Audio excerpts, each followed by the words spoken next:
Welcome back, everybody. Derrick Sue, your East Oakland advocate.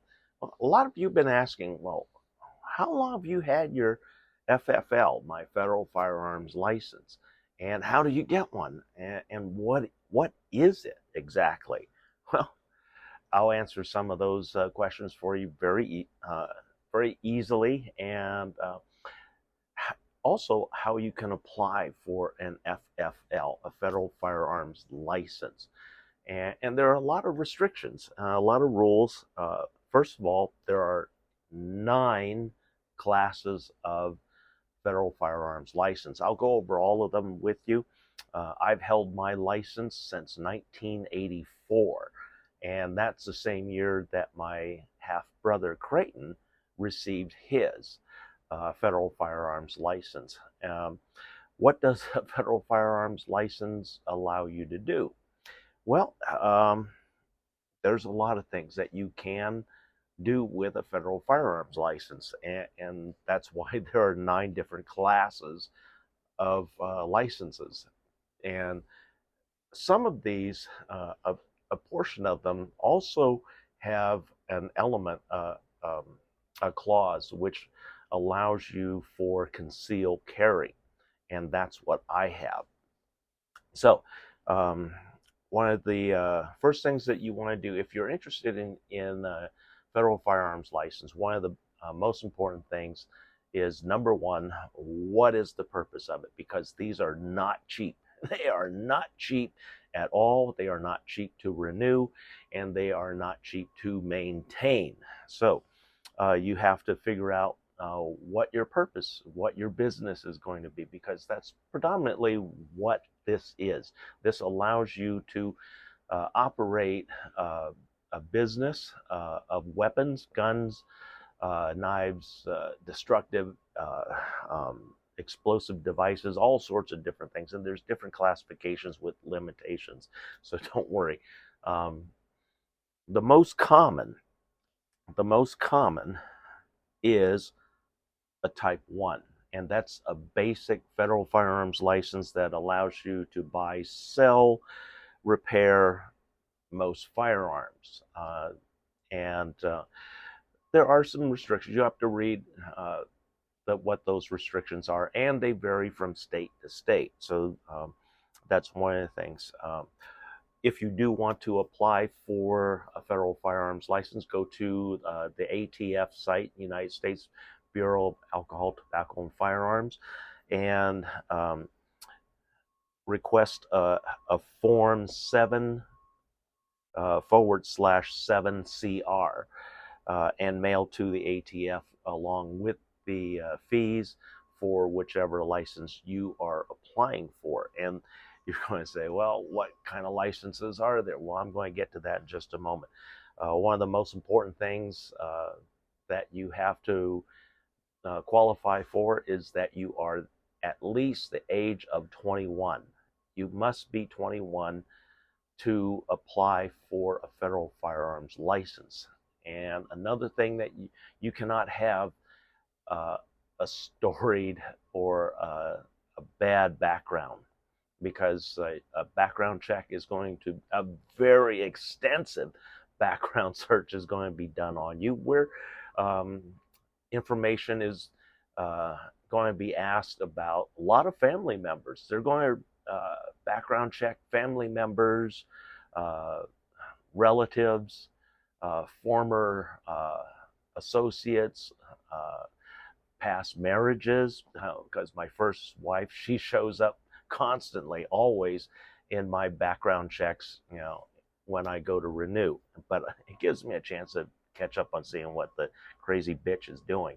Um, but all of that comes into play. My half brother, there was a full background check on me at the time. This was done when I was in my early 20s. So I think I just turned 21. I might have been turning 22 at the time when my half brother's license was being background checked, and we were being background checked. My mother, my dad, and my dad wasn't even his dad. That was his stepdad. But my dad also had a security clearance from the government, from the federal government, because he worked in the shipyards. So my brother got his very easily 2 years prior to mine, and then I got mine in 1984. That allowed me to do a lot of different things, and I used the advice of my half brother on which one to apply to, which I did, and I got. The background check was very extensive, plus the interviews and everything are very extensive and very dragged out. And one of the things that you also have to realize, that there is a renewal. Every third year, you are subject to renewal and the fees. And that's an ongoing maintenance. So this is not something that you're going to get a FFL for just personal use and not use it. Uh, I did I did use mine, especially when I was running my corporation, for my counterterrorism corporation. This allowed me to acquire anything and everything that I needed, whether it was manufactured here in the United States or overseas. And that also included other explosive or what they call devices of mass destruction. And so I was able to acquire pretty much anything and everything on the market that I wanted. If I wanted to acquire missiles, I could acquire missiles with this particular FFL. Bringing them into the country, unless I had the proper FFL license, I couldn't bring something like that into the United States, but I did have that license.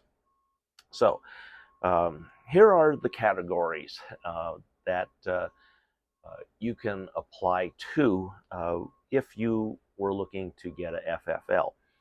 Type 1 I've already covered. Then we have Type 2, which covers pawnbrokers. So that's self-explanatory. Type 3 license. Those are for what they call curios and relics. CNR, collectors.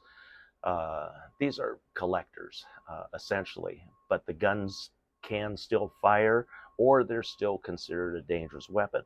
But normally, these type of weapons are before modern weapons, before the 1900s. So most of these have historical value, or they're a very specialized weapon, also known as special interest weapons. So they could be something that is a one of, or spy guns, things like that. But that's the T3. The next type is T6, type 6, and that's for manufacturing ammo. So if you were manufacturing bullets, you could manufacture ammunition, but type 6 has restrictions. So meaning that you cannot create armor-piercing rounds, no steel tips. So that's another one. Type 7, manufacturing and selling of firearms, no explosive devices, meaning bombs, things like that.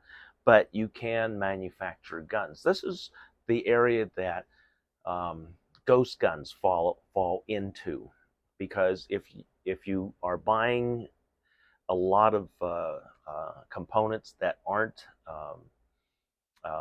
serialized in some way, those are ghost guns. But as a Type 7 license FFL, you can actually have a business where you can be in possession of all sorts of unmarked components for guns. But in order to sell them, you have to serialize each one of them, and they each have to be registered with the ATF. So there is a procedure so that ghost guns become legal guns, and that's the license that is done. So if you're thinking of purchasing and selling parts and creating guns, specialized guns, or guns with your own name on it. This is the way that you would do it. And that would be a pretty lucrative business given the climate of weapons these days. So that covers type 7. Type 8. Type 8 is importation of firearms and ammo into the USA, which is one of the types that I have on mine, because I can bring in weapons from West Germany, which was very common for my counterterrorism unit. We brought in a lot of West German weapons, and we bought them not in ones or twos or threes. We bought them in hundreds. And with a FFL like that, there's no checks or balances, so to speak. It's cleared. It's reported to the ATF of the transfer and the sale of that. So it's documented. Then we have Type 9, which is another one of mine. Type 9 allows dealing in weapons of mass destruction, meaning pretty much anything out there. And body armor, I can buy, sell, trade, and broker body armor, armor-piercing rounds, and specifically, the most important part of a Type 9 is that I can also sell directly to the U.S. government and the agencies as part of my license, and they can be my customers. And I was my own best customer because I ran my own counterterrorism group with all the armaments. And then, like I said, I could also sell to the U.S. government in the event that they needed to. So having a T9 is probably one of the best licenses that you can have, but also the most scrutinized and also the most expensive one that you're going to be dealing with. Next up, Type 10. Type 10 is the same thing, but you're not able to sell to any government agency, meaning not even police departments. And so that's why a T9 is highly desirable, because you can sell all sorts of law enforcement agencies. It doesn't have to be in your state, it can be in any state. So T9 is most desirable, but also the most scrutinized and the most expensive to attain. And then the last one, Type 11, importation of weapons of mass destruction, which is also another one of my licenses. And so you pretty much import anything.